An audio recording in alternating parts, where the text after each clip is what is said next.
আজ জাতীয় বন শহীদ দিবস। এই উপলক্ষে আগরতলায় অক্সিজেন পার্কে শহীদদের প্রতি শ্রদ্ধা জ্ঞাপন করা হয়। এই পর্বে বনমন্ত্রী অনিমেষ দেববর্মা সহ অন্যান্যরা উপস্থিত ছিলেন। সেখানে শ্রদ্ধা জ্ঞাপনের পাশাপাশি এই দিনটির ব্যাখ্যায় তিনি তার প্রতিক্রিয়া ব্যক্ত করেছেন।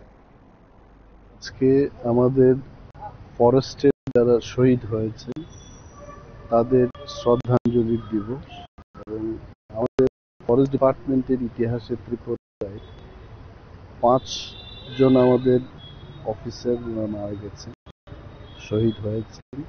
তাদের পরিবার পরিজনদের আজকে আমি এখানে আমন্ত্রণ করেছি।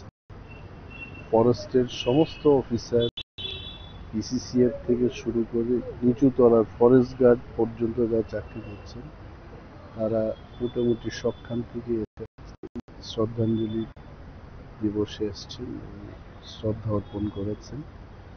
যারাই ফরেস্টের জন্য শহীদ হয়েছে তাদের পাশে আমরা আছি এবং বনকে রক্ষা করতে গিয়ে যারা নিজের প্রাণ দিয়েছেন পরিবার পরিজনদের প্রতি আমাদের সমবেদনা এবং শ্রদ্ধা চিরকালই থাকে।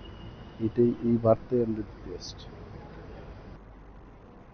আপনারা শুনলেন মন্ত্রীর প্রতিক্রিয়া। দেখতে থাকুন PV24।